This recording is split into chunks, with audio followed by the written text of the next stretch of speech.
കാരണങ്ങളൊന്നുമില്ലെങ്കിലും 5-ാം കൊല്ലം പ്രതിപക്ഷ പാർട്ടികൾ ഭരണത്തിൽ വന്നുകൊണ്ടിരുന്ന കേരള രാഷ്ട്രീയത്തിലെ പരമ്പരാഗത ആചാരത്തിന് ഇന്നിവിടെ തിരശ്ശീല വീഴുകയാണ്. ചിലർ വരുമ്പോൾ ചരിത്രം വഴിമാറും. ഇവിടെ പിണറായി വിജയൻ എന്ന കരുത്തനായ ഭരണാധികാരി ജനപക്ഷത്തു നിന്ന് എല്ലാ പ്രതിസന്ധികളെയും നേരിട്ടു. കോവിഡ് 2-ാം വരവിന്റെ കറുത്ത ദിനങ്ങളിലും അദ്ദേഹം തല ഉയർത്തി നമുക്ക് മുന്നിൽ നിൽക്കുകയാണ്. നിങ്ങൾ തളരരുത്, നിങ്ങൾക്കൊപ്പം ഞാനുണ്ട്, LDF സർക്കാരുണ്ട് എന്ന് അദ്ദേഹം ഉറക്കെ പറഞ്ഞു. ദിവസവും പറഞ്ഞുകൊണ്ടിരുന്നു. വെറുതെ പറയുകയല്ല, പറഞ്ഞതെല്ലാം നടപ്പാക്കാൻ രാപകലില്ലാതെ അദ്ദേഹം അധ്വാനിച്ചു. മരണം പെയ്തിറങ്ങിയ 2 പ്രളയങ്ങൾ, പേടിപ്പെടുത്തിയ നിപ്പയ്ക്ക് ശേഷം 1 വർഷം മുമ്പുള്ള കോവിഡ് വ്യാപനം, ഇപ്പോൾ കോവിഡിന്റെ 2-ാം വരവ്. നമ്മുടെ മുന്നിൽ നിന്ന് നയിക്കാൻ ഒരാളുണ്ടായി. അദ്ദേഹം കർക്കശക്കാരനായിരുന്നു, ഒന്നിനോടും വിട്ടുവീഴ്ചയില്ലാത്തയാൾ.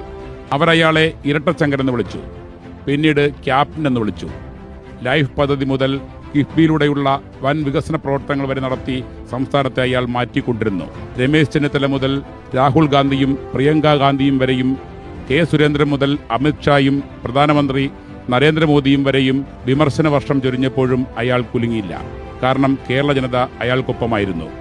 ഒടുവിൽ 140-ൽ 99 സീറ്റ് നൽകി അവരയാളെ വിജയിപ്പിച്ചു.